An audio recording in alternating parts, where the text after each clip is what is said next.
வணக்கம். நம்ம இன்னைக்கு நற்றினையில 133ஆம் பாடல். மூன்றா ரெண்டாப்பா? 132 இல்லையா? இல்ல 131. I'm sorry, 131. நான் 132 எடுத்து வச்சிருக்கேன். 130 வரைக்கும் நம்ம பார்த்திருக்கோம். 131வது பாடல் இது கொஞ்சம் வித்தியாசமான பாடல். உலோச்சனார் எழுதியது. உலோச்சனார் எழுதிய பாடல்கள் நம்ம இதுலயுமே பார்த்திருக்கோம்.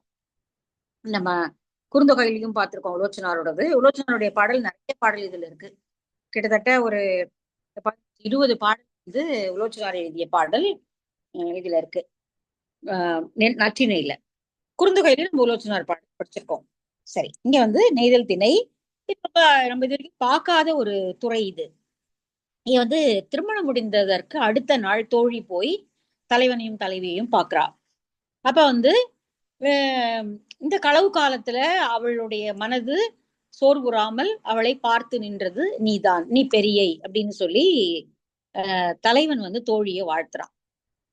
அப்ப தோழி சொல்றா, இல்ல இல்ல, நான் பெரியவள்லாம் இல்ல, நீதான் அவளுடைய மனசு கோணாம நீதான் நடந்துட்ட. நாங்களும் நீ இல்லாத விளையாட்டையோ அல்லது உன்னை மறந்திருந்த ஒரு நிமிடத்தையோ அல்லது உனக்கு ஊழல் வரும் போல உனக்கு கோபம் கொள்ளும் வாரியான எந்த விஷயத்தையும் நாங்க செய்யவும் இல்லை. அதனால அதெல்லாம் செய்யாத அவளோடு நீ அன்பு இருந்த, அதாவது உன்னுடைய அன்புதான் அதுக்கு காரணம். அப்படி நாங்க செய்யலைன்னா அதுக்கு உன்னுடைய அன்புதான் காரணம். அதனால நீதான் பெரியவன், நான் பெரியவள் இல்லை அப்படின்னு சொல்லி தோழி சொல்றது போல ஒரு பகுதி. பெரும்பாலும் நம்ம களவு களவு நீட்டிக்கிற வழி வரைவு கேட்டல் அல்லது அறத்தோடு நிற்றல் அல்லது செவிலி போய் திருமணமான தலைவி எப்படியெல்லாம் ஒழுக்கத்தோடும் அறிவும் ஒழுக்கமும் யாண்டுணர்ந்து நடந்துக்கிறா, அப்படிதான் துறைகள்லாம் பார்த்திருக்கோம். ஆனா அதாவது திருமணமான பிறகு போய் பாக்குறது பெரும்பாலும் செவிலிதான் போய் பாக்குறாங்க. தோழியினுடைய பாடல் 1-2 இருக்கு. நம்ம குறுந்தொகையில கூட படிச்சிருக்கோம். ரொம்ப நீ ஊழலை நீட்டிக்காதே, அப்புறம் நீ வேற எங்க போவ, உனக்கு போறதுக்கு இடம் கிடையாது, நீ ஊழலை ரொம்ப நீட்டிக்காத, வேற வழியில அவனை உள்ள விடு அப்படின்னு சொல்ற மாதிரி பாடல்கள் பார்த்திருக்கோம். இதுல ஒருவரை ஒருவர் பாராட்டி கொள்கிறார்கள். தோழியும் தலைவனும் ஒருவரை ஒருவர் உன்னால் தான் இது நடந்தது அப்படின்னு பாராட்டிக்கிறாங்க. கொஞ்சம் வித்தியாசமான ஒரு பாடல் இது. ஆடிய தொழிலும் அல்கிய பொழிலும் உள்ளல் ஆகா உயவு நெஞ்சமோடு ஊடலும் உடையமோ உயர் மணர் சேர்ப்ப திரை முதிர் அறைய தடந்தாள் தாழை சுரவு மறுப்பு அன்ன முட்டோடு ஒசிய இரவு ஆர் இனக்குறுகு இறைகொள இருக்கும் நரவு மகிழ் இருக்கை நல்தேர் பெரியன் கள் கமழ் பொறையாறு அன்ன என் நல் தோள் நெகிழ மறத்தல் நமக்கே. இதுல நம்ம முன்னாடி பல பாடல்கள்ல பார்த்திருப்பதை போல ஒரு நகரத்தை தலைவியினுடைய அழகுக்கு இந்த பாட்டுல பின்னாடி ஒப்பிடுறான். அதாவது பெரியனுடைய நரவு மகிழ் இருக்கை நல்தேல் பிரியன் கள் கமழ் பொறையாறு, பொறையாறு என்கிற இடத்தை போன்ற அழகுடையவளாகிய தலைவியினுடைய தோல் நலம் குலையாதவாறு நீ அவளை பாதுகாத்தாய் அப்படின்னு சொல்றான். சோ அது ஒரு முக்கியமான ஒரு பொறையாறு, பெரியன் என்பவனால் ஆளப்பட்ட பொறையாறு அப்படிங்கிற ஒரு ஊரை பற்றி இந்த பாடல்ல ஒரு குறிப்பு வருது. அப்படிப்பட்ட பொறையாறு எவ்வளவு அழகாக இருக்குமோ, பெரும்பாலும் நம்ம நகரங்களை ஊர்களை அழகுக்கு ஊமையாக சொல்வது அப்படிங்கிறது இப்ப நவீன காலத்துல அப்படி சொல்றது இல்லை. ஆனால் பழம் இலக்கியங்கள்ல இப்ப நம்ம இதுலயே நிறைய பாடல்கள் அப்படி பார்த்திருக்கோம். அதை போல அந்த தொண்டி மாநகரை போல அழகுடைய வழிகள் அப்படிங்கிற மாதிரி வருது. அப்படி ஒரு வழக்கம் அந்த காலத்துல இருந்திருக்கு. இங்க அவ என்ன சொல்றா, திரை முதிர்வு அறைய தடந்தாள் தாழை உயர் மணர் சேர்ப்ப, உயர்ந்த மணல் குன்றுகள் நிறைந்திருக்கக்கூடிய கடற்கரை ஊரினுடைய தலைவனே, திரை முதிர்வு அறைய தடந்தாள் தாழை, திரைகள் நன்றாக முதிர்ந்து எழுந்து தாழை மடல்களுடைய அடிப்பகுதியை நனைத்து, அது நீர் அந்த அலைகள் அலைத்து அந்த சுரவு மறுப்பண்ண சுறாவினுடைய கொம்புகளை போல அந்த பற்களை போல கூர்மையான நுனிகளை உடைய தாழை மடல்கள்ல அந்த முள்தோடு ஒசியும்படியாக அதை வளையும்படியாக அந்த கடற்கரையில் இறை தேர்ந்து கொண்டிருந்த இரவு ஆறு இன குறுகு. இந்த குறுகு திரும்ப திரும்ப திரும்ப வருது, நிறைய இடத்துல இந்த குறுகு வருது. அப்படி இரவு இறால் மீன்களை இரையாக கொண்டு அங்கு அந்த தன்னுடைய பசியை ஆற்றிக் கொண்டிருந்த அந்த குருகுகள் அந்த தாழை மடங்களுடைய நுனிகள் எல்லாம் உடையும்படி அதன் மேல் சென்று அமர்ந்து கொள்கின்றன. இரவு ஆர் இனக்கொருகு இறை கொலை இருக்கும். அப்படி இருக்கக்கூடிய அந்த ஊரப்பகுதியைச் சேர்ந்தவராகிய தலைவனே, நரவு மகிழ் இருக்கை, நரவுன்னா கல்லை வாரி வாரி வழங்கக்கூடிய இருக்கையை உடையவனாகிய நல் தேர் பெரியன், பெரிய தேரை உடையவனாகிய பெரியன். ஒரு மன்னன் கல்லை வாரி வழங்குவனாக இருப்பது அப்படிங்கிறது அவனுக்குரிய பெரிய சிறப்பு. அப்படிதான் சொல்லப்பட்டிருக்கு. சிறிய கட்பெரினே எமக்கியும் மன்னே, ஔவையாருடைய பாடல் புறநானூர்ல. நம்ம முன்னாடி ஒரு தடவை படிச்சிருக்கோம். அத வேற ஒரு பாட்டினுடைய உதாரணமா பார்த்திருக்கோம். சிறிய கட்பெரினே எமக்கியும் மன்னே, பெரிய கட்பெரினே தாம் மகிழ்ந்து உண்ணும் மண்ணே அப்படின்னு. அதாவது கொஞ்சமா கள் கிடைச்சா எங்களுக்கு எல்லாம் பகிர்ந்து கொடுத்துருவான், நிறைய கிடைச்சா நிறைய கிடைச்சதை வச்சு எல்லாரோடையும் சேர்ந்து தானும் உண்ணுவான், கொஞ்சமா கிடைச்சா நீங்க எங்க எல்லாருக்கும் கொடுத்துருவான் அப்படின்னு. கள்ளி வழங்குவது அப்படிங்கிறது ஒரு அரசனுக்குரிய ஒரு முக்கியமான பண்பு. நரவு மகிழ் இருக்கை நல் தேர் பெரியன், நல்ல பெரிய தேரை உடையவனாகி பெரியனுடைய கள் கமழ் பொறையாறு அண்ணன், கள் மனம் வீசக்கூடிய, எப்பொழுதுமே கள் மனம் வீசக்கூடிய பொறையாரியை போன்ற அழகுடையவளாகி எம்முடைய தலைவி. நல் தோல் நெகிழ மறத்தல் நுமக்கே, அவளுடைய தோள்கள் நெகிழ்ந்து போகும்படியாக மறப்பது என்பதை நீ நினைக்கவில்லை இல்லையா? இப்ப தலைவன் ஒருவேளை கொஞ்சம் தள்ளி போயிருந்தான், அல்லது விட்டுட்டு போயிருந்தான், அல்லது வரைவு நீட்டித்தான் அப்படின்னா அவளுடைய தோள்கள் நெகிழும். ஆனால் பொறையாறு போன்ற அழகுடையவளாகிய அவளுடைய தோள்கள் இதுவரை அப்படி நெகிழ்ந்ததே இல்லை. காரணம், நீ அவளை மறந்ததே இல்லை. நீ மறந்திருந்தாதானே அவ தோள்கள் நெகிழ வருத்தப்படுவதற்கு. இப்ப திருமணமும் நீ செய்து கொண்டாய். அப்போ அப்போ நீ அப்படி மறந்து போகாத அளவுக்கு நாங்க என்ன பண்ணோம் அப்படின்னா, அதை முதல்ல இருக்கிற 3 வரியில சொல்றான். ஆடிய தொழிலும், அந்த கடற்கரையில் ஆடுகிற விளையாடுகளை உன்னை விட்டு நாங்கள் ஒரு நாளும் ஆடினதில்லை. ஆடிய தொழிலும் அல்கிய பொழிலும், அப்படி அங்க மகிழ்ந்திருந்த பொழில்கள்ல உன்னை விட்டு அங்க நாங்க பொழில்கள்ல இருந்து மகிழ்ந்திருக்கவில்லை. உள்ளல் ஆகா உயவு நெஞ்சமோடு ஊடலும் உடையவும், உள்ளலாக அதாவது நினைக்க மறந்தறியாத பொழுதுகள் எங்களுடையவை. உன்னை நாங்க நினைக்கிறதுக்கு மறந்ததே கிடையாது. அதே போல ஊடல் கொள்வதை போல எந்த ஒரு பழக்கமும் அவகிட்ட கிடையாது. தலைவி கிட்ட இனி வரல, நான் பார்க்கல அப்படிங்கிற மாதிரி எந்த ஊடலும், ஒரு சிறு சண்டை கூட அவ தலைவனோட போட்டது கிடையாது. அது அப்ப காரணம் இவ என்ன சொல்றா, அவள் இப்படி அன்புடையவளாக இருந்ததற்கு உன்னுடைய அன்புதான் காரணம் அப்படிங்கிறா. உன்னுடைய அன்பினாலதான் நாங்கள் உன்னை விட்டு கடற்கரையில விளையாடுறதில்லை, பொழில போய் தங்கியிருந்து விளையாடியதில்லை, ஒரு ஊழல் கொண்டதில்லை, உன்னை நினைக்க மறந்ததில்லை. அப்போ இந்த எல்லா சிறப்புகளும் உன்னுடைய அன்பு வாய்ந்த நெஞ்சத்தினால நடந்ததுதான். அதனால இப்போ நீ பொறையாறு அண்ணன் அழகுடையவளாக அவளுடைய தோல் நெகிழாமல் நீ அவளை திருமணமும் செய்து கொண்டாய். அதனால நான் பெரியவள் அல்ல, நீதான் இப்படிப்பட்ட அன்புடையவனாக இருந்த நீதான் பெரியவன், உன்னாலதான் இது நடந்தது அப்படின்னு சொல்லி தலைவனுடைய பெருமையை தோழி மணமுடித்த அடுத்த நாள்ல அவனுடைய பெருமையை பாராட்டி சொல்கிறாள். இது ஒரு வித்தியாசமான, இது வரைக்கும் நம்ம பார்க்காத ஒரு துறை. பெரும்பாலும் தலைவனை கடிஞ்சுப்பாங்க, போகாத போன்னு சொல்லுவாங்க, அல்லது இன்னும் வரலையேன்னுவாங்க, ஏதோ ஒண்ணு குறை இருக்கும், இல்ல நீ நான் களவு நீட்டிக்கிறேன்னு சொல்லுவாங்க. ஆனால் இது மகிழ்ந்து அவனுடைய நல்ல குணங்களை சொல்வது போல ஒரு பாடல், வித்தியாசமான ஒரு பாடல். சரி, பாட்டை மட்டும் ஒரு தடவை பார்த்துருவோம்.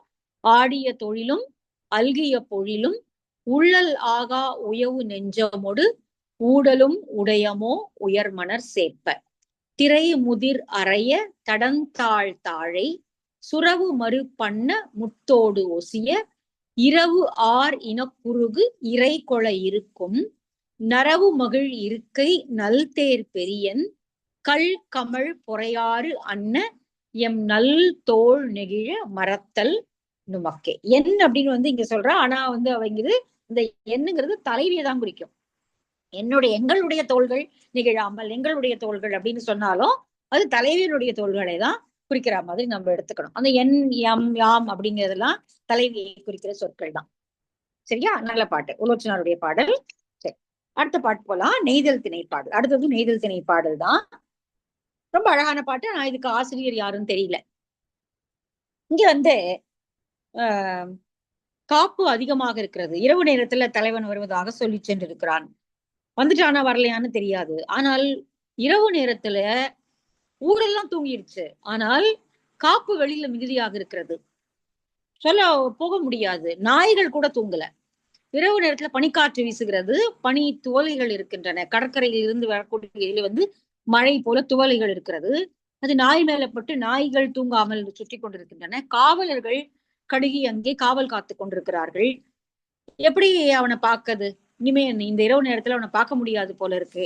என்னுடைய மனம் வந்து இனிமே அவ்வளவுதான், அவனை பார்க்க முடியாமல் நான் இறந்து படுவேன் போல் இருக்கிறது அப்படின்னு சொல்லி தலைவி சொல்வதை போல இந்த பாடல். காப்பு மிகுதிக்கண் ஆற்றாளாகிய தலைவிக்கு தோழி சொல்லியது. அதாவது தலைவியினுடைய எண்ணத்தை தோழி இங்க பிரதிபலிக்கிறார், அவ்வளவுதான்.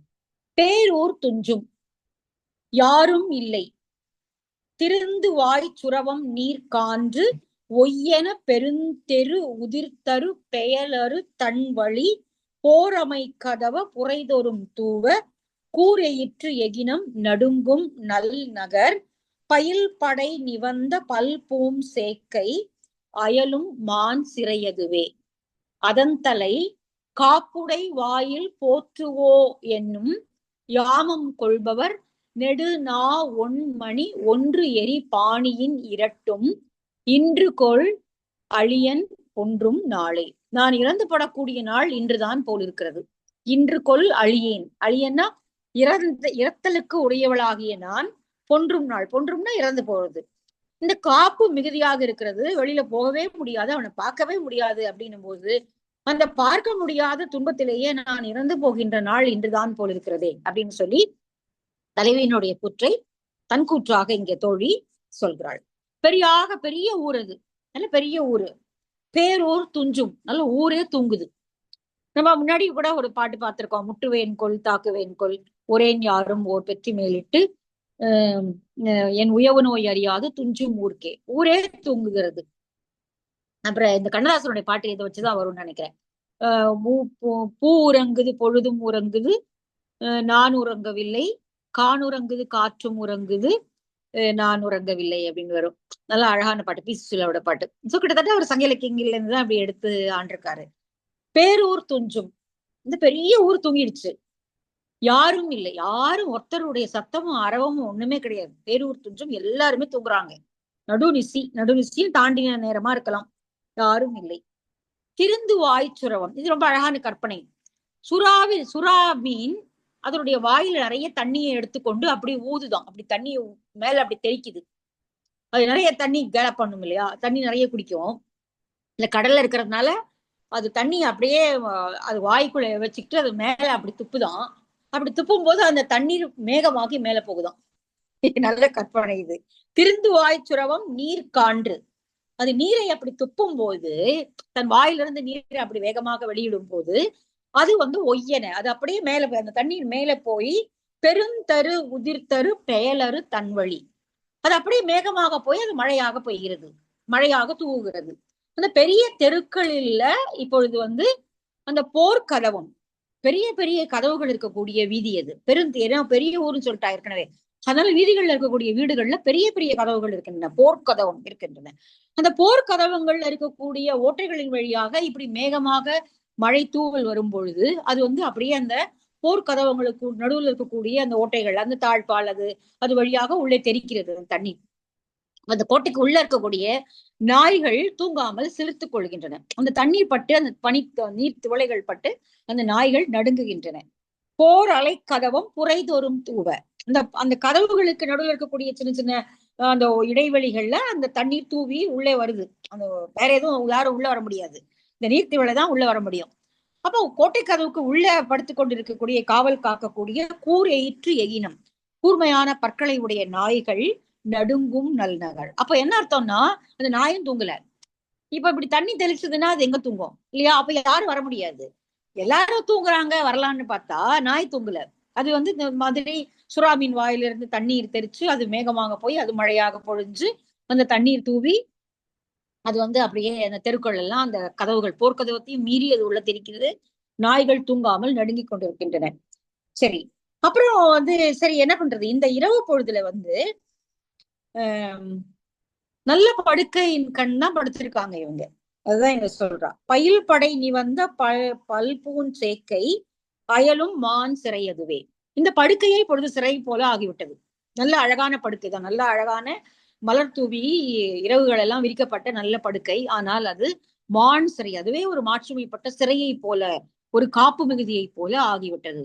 போராட்டத்துக்கு வெளியில காவலர்கள், இது ரொம்ப அழகான இரவு காட்சி.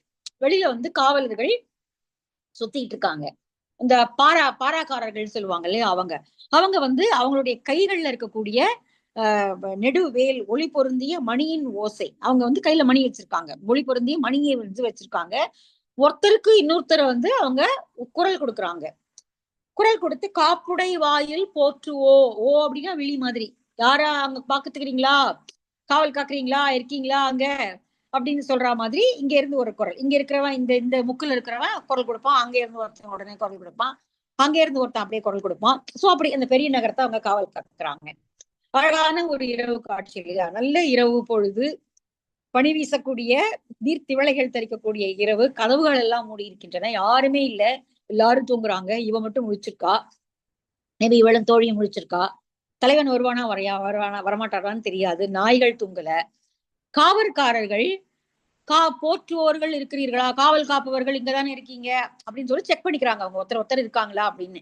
எல்லாரும் ஒரே இடத்துல இருக்க மாட்டாங்க இல்லையா, ஒரு இடத்துல இருந்து இன்னொரு இடத்துக்கு அப்படியே நடந்து வருவாங்க, இங்க இருக்கிறவங்க அப்படியே நடந்து போவாங்க. இந்த மாதிரி காவல் காக்கிறவர்களை பற்றி நடுநாள் யாமத்தும் துஞ்சார் அப்படின்னு நம்ம முன்னாடி படிச்சிருக்கோம். இந்த மாதிரி காவல் காக்கிறவர்கள் அல்லது மணி அறிவிக்கிறவர்கள் இருப்பார்கள். ஒரு ஒரு மணி நேரத்திலையும் மணி அறிவிக்கிறவர்கள், மணி அடித்து மணி அறிவிக்கிறவர்கள் இருப்பார்கள். காப்புடை வாயில் போற்றுவோ என்னும் யாமம் கொள்பவர், அந்த நடு இரவுலையும் அந்த ஊரை பாதுகாப்பவர்கள், யாமம் கொள்பவர், யாமத்தை தனக்குரியதாக கொண்டவர்கள். நெடு நா ஒன்மணி ஒன்று எரி பாணியில் இரட்டும், அவர்களுடைய ஒளி பொருந்தி அவர்களுடைய கைகள் இருக்கிற மணிகள் ஒன்றோடு ஒன்று ஓசை எழுப்பி அந்த ஊரினுடைய காவலை செம்மையாக புரிந்து கொண்டிருக்கும். இப்ப அப்படி வர முடியும்? இப்ப 2 அடுக்கு 3 அடுக்கு காவலர்கள், அதுக்கப்புறம் போர்க்கதவம், அப்புறம் தூங்காமல் இருக்கக்கூடிய நாய்கள், இதெல்லாம் தாண்டிதான் அவன் உள்ள வரணும். அவன் இன்னைக்கு வரமாட்டான் போல இருக்கு. இன்று கொல் அழியன் பொன்றும் நாளை, எப்படி அவனால வர முடியும்? நான் இன்றுக்கே இறந்து போடுவேன் தான் போல இருக்கிறது, அவனை பார்க்காமல் நான் இறந்துதான் போவேன் அப்படின்னு சொல்லி தலைவியினுடைய உள்ள கிடக்கையை தோழி சொல்வதாக இந்த பாடல் அமைக்கப்பட்டிருக்கு. ரொம்ப அழகான பாட்டு. ஆனா வந்து ஆசிரியர் யாருன்னு தெரியல. ரொம்ப அழகா இருக்கு இல்லையா? பேரூர் துஞ்சும் யாரும் இல்லை, திருந்து வாய்ச்சுரவம் நீர்கான்று ஒய்யன, பெருந்தெரு உதிர்த்தரு பெயலுரு தன்வழி. சில்லுன்னு காத்தடிக்குது, அது சொல்றான். போர் அமை கதவும் புரைதொரும் தூவ, கூரையிற்று எகினம் நடுங்கும், நல்நகர் பயில் படை நிவந்த பல்பூம் சேக்கை, அயலும் மான் சிறையதுவே. அதன் தலை காப்புடை வாயில் போற்றுவோ என்னும் யாமம் கொள்பவர், நெடுநா ஒள்மணி ஒன்று எரி பாணியின் இரட்டும், இன்று கொள் அழியேன் ஒன்றும் நாளே. நான் இறந்து படுவேன் போல் இருக்கிறதே, என்ன செய்வது தோழி அப்படின்னு சொல்லி இங்க வந்து அவ கேக்குறா. இந்த இந்த மாதிரி நிறைய தூங்காமல் இருக்கக்கூடிய இரவுகளை பற்றி பேசிய பாடல்கள் நிறைய நம்ம வந்து பார்த்திருக்கோம், குறுந்தொகையில பார்த்திருக்கோம், இதுலயுமே நற்றினிலே முன்னாடி பாடல்கள் நிறைய பார்த்திருக்கோம். சரி, போலாமா? அடுத்த பாட்டு போலாம். நற்றமனார் குறிஞ்சி திணை பாடல்.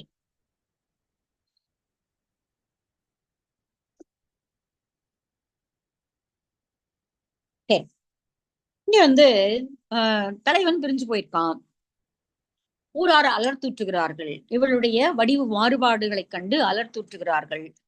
ஆனா தோழி வந்து சில சமாதானங்களை சொல்கிறாள். இல்ல, இப்படி இல்ல, அப்படி ஆயிடும் அப்படின்னு சொல்லி சொல்றான். ஆனா தலைவி சொல்றா, நீ வந்து எல்லாம் சொல்ற, எல்லாம் சரிதான், ஆனால் இது எந்த வகையிலும் என்னுடைய துன்பத்தை குறைவிக்காது.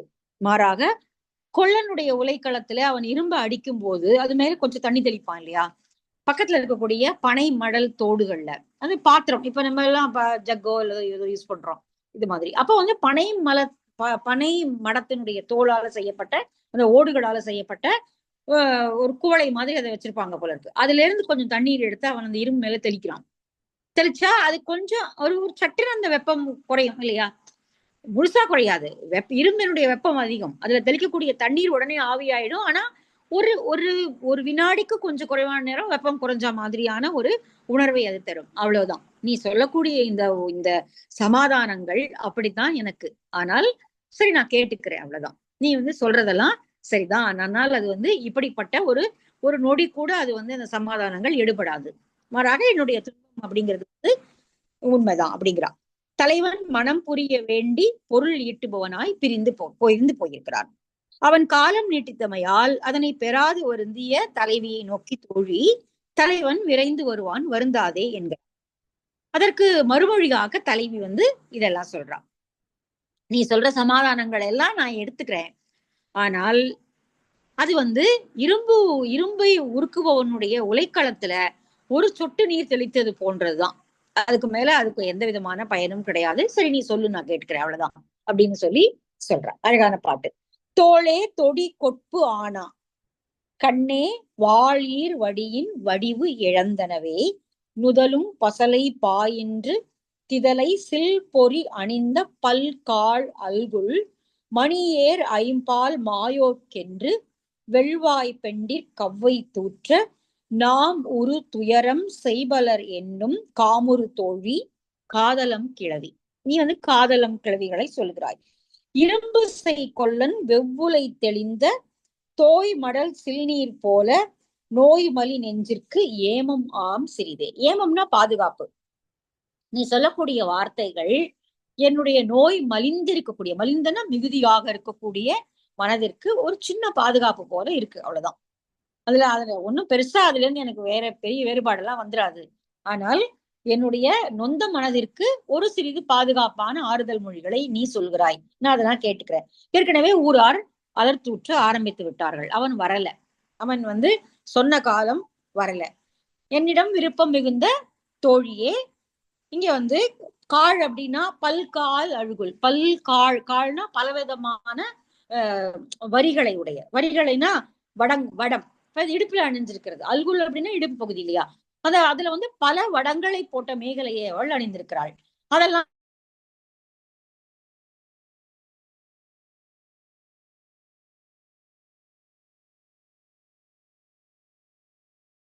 இப்பொழுது தோள்கள் எல்லாம் வளையல்கள் கழன்று விழுகின்றன. அவள் இழைச்சிட்டா, அதனால கழன்று விழு. தோளே தொடி கொட்பு ஆனோம் கண்ணே வாள் ஈர் வடியின் வடிவு இழந்தனவே. வாளீர் வடி அப்படின்னா இரண்டாக பிளந்த மாவடுவை போன்ற கண்கள். மாவடுவை அப்படி ரெண்டா பிளந்தோம்னா வாழால அப்படி வகுந்து எடுத்தா அதனுடைய ஷேப் அவ்வளவு அழகா இருக்கும். அந்த மாவடுவை பார்த்தோம்னா அழகா இருக்கும். நல்ல நடுவுல பிராடா ரெண்டு பக்கமும் அப்படி கூர்மையா இருக்கக்கூடிய மாவடுவை போன்ற அழகான கண்கள். இப்பொழுது அவை ஒளி இழந்து விட்டன. வாளீர் வடியின் வடிவு இழந்தனவே, அதனுடைய அழகான வடிவை அது இழந்து விட்டது. நுதலும் பசலை பாயின்று, அது என்னுடைய நெற்றியிலும் பசலை பாயின்று. இப்பொழுது அது நுதல் ஒளி பொருந்திய நுதல், இப்போ நுதல் பொருந்திய ஒளி பொருந்திய நுதல் அது இல்ல. திதலை சில்பொறி அணிந்த பல்காள் அல்குல், சிதலை படர்ந்தது போல, அதாவது தேமல்கள் படர்ந்திருக்கக்கூடிய அழகான பல ஆரங்களை கொண்ட மேகலை அணிந்த அல்குல் இப்பொழுது தேமல் படர்ந்ததாக பற்றிவிட்டது. மணியேர் ஐம்பால் மாயோட்கு, அழகான கூந்தலை உடைய இந்த பெண்ணுடைய உடல் இப்படியெல்லாம் மாறி போய்விட்டது என்று ஊரார அலர்த்துட்டுகிறார்கள். அவன் வரல, இன்னும் வந்திருந்தானே இதெல்லாம் நடந்திருக்காது. அவன் வரல, அதனால இப்படியெல்லாம் பாரு, அவன் வரல, இந்த மாதிரிலாம் ஆயிட்டாவ அப்படின்னு சொல்லி ஊரார் திரும்ப திரும்ப அதை சொல்லிக் கொண்டே இருக்கிறார்கள். வெவ்வாய் பெண்டிர் கவ்வை தூற்ற, அவர்களுடைய வாயிலிருந்து இந்த அலர் இல்ல, கவ்வைனா சொல்லிட்டே இருக்காங்க. பாரு அவன் போனா இன்னும் வரல, பாரு போனா இன்னும் வரலப்பான்னு சொல்லிட்டே இருக்காங்க. ஏற்கனவே அவன் வராத துன்பத்தோடு இவளுடைய உருவ அழகு இப்படி சிதைந்து போவதை பார்த்து ஊர் பெண்டீர் பேசுவது அவளுக்கு இன்னும் பெரிய கவலையை கொடுக்குது. நாம் ஒரு துயரம் செய்யலர் எனினும், அவனுக்கு இந்த இந்த இந்த மாதிரி செய்யணும்னு அவனுக்கு எண்ணம் இல்லை. அவன் இந்த மாதிரி என்னை துன்பப்படுத்தணுங்கிறதெல்லாம் அவனுக்கு எண்ணம் கிடையாது. அவன் நிச்சயமாக திரும்ப சீக்கிரமா வந்துருவான் அப்படின்னு சொல்லி நீ சில வார்த்தைகளை சொல்ற இல்லையா? அவனுக்கு உண்மையில அன்பு அதிகம். நீ இந்த மாதிரி துன்பப்படுறதெல்லாம் அவன் பார்க்க மாட்டான், விரைந்து வந்து விடுவான் அப்படின்னு சொல்லி நீ சொல்றையே, அதெல்லாம் அப்படி நீ சொல்லுகிற வார்த்தைகள் காமுறு தோழி காதலம் கிழவி. நீ என் மேல் இருக்கக்கூடிய அன்பினால் சொல்லக்கூடிய இந்த வார்த்தைகள் எல்லாம் எப்படி இருக்கு தெரியுமா? இரும்பு செய் கொல்லன் வெவ்வுலை தெளித்த, நன்றாக எரிகின்ற இரும்பு கொல்லனுடைய உலை களத்துல நன்றாக எரிந்து கொண்டிருக்கக்கூடிய இரும்பின் மேல தோய் மடல் சில்நீர் போல, பக்கத்துல இருக்கக்கூடிய அந்த பனை மடல்ல இருந்து எடுத்து கொஞ்சம் தண்ணீர் அப்படி தெளிச்சா ஒரு ஒரு வினாடி ஒரு நொடி அது டக்குன்னு அப்படி நெருப்பு அணைஞ்சது போல அணைஞ்சு திரும்ப வந்துடும். அவ்வளவுதான். அது போல நோய் மலி நெஞ்சிற்கு ஏமம் ஆம் சிறிதே, என்னுடைய நோய் மலிந்திருக்கக்கூடிய என்னுடைய நெஞ்சத்திற்கு அது கொஞ்சம் பாதுகாப்பு போல தெரியுது. நீ சொல்லு, நீ என்னுடைய நல்லதுக்கு தான் நீ சொல்ற, வருத்தப்படாதே, வடிவ அழகை இப்படி கெடுத்துக் கொள்ளாதே, ஊரார் என்ன வேணாலும் சொல்லிட்டு போறாங்க, அவனுக்கு உன்மேல் இருக்கிற அன்பு குறையாது அப்படின்னு நீ சொல்ற. ஆனால் அதை கேட்டு என்னுடைய நெஞ்சம் சமாதானம் அடைய மறுக்கிறது. கொல்லன் உலைக்களத்தில் தெளித்த ஒரு சிறு நீர் போலதான் அது மாறிவிடுகிறதே ஒழிய வேற ஒண்ணும் அதுக்கு பெரிய இது இல்லை, எது இருந்தாலும் பரவாயில்லை, ஒரு பாதுகாப்பான வார்த்தைகளாக நான் அதை எடுத்துக்கிறேன் அப்படின்னு சொல்லி தோழியிட்ட தலைவி சொல்றா. அதான் இந்த பாடல். நற்றமனார் எழுதிய பாடல், குறிஞ்சி திணை. பாடல் மட்டும் ஒரு தடவை பார்த்துருவோம். தோளே தொடிகொட்பு ஆனா கண்ணே வாழீர் வடியின் வடிவு இழந்தனவே, நுதலும் பசலை பாயின்று திதலை சில்பொறி அணிந்த பல்காள் அல்குல் மணியேர் ஐம்பால் மாயோட்கென்று வெவ்வாய் பெண்டிற் கவ்வை தூற்ற நாமுறு துயரம் செய்யலர் என்னும் காமுறு தோழி காதலம் கிளவி இரும்புசை கொல்லன் வெவ்விலை தெளித்த தோய் மடர் சில்நீர் போல நோய்மலி நெஞ்சிற்கு ஏமமாம் சிறிதே. ஏமம்னா பாதுகாப்பு, காப்பாக இருக்கும் நினைக்கிறேன். சரி, அப்படியே இருக்கட்டும் அப்படின்னு சொல்லி சொல்றேன். சரி, இதோட இருக்கட்டும். 134வது பாடலை அடுத்த வகுப்புல பார்க்கலாம். பாய்.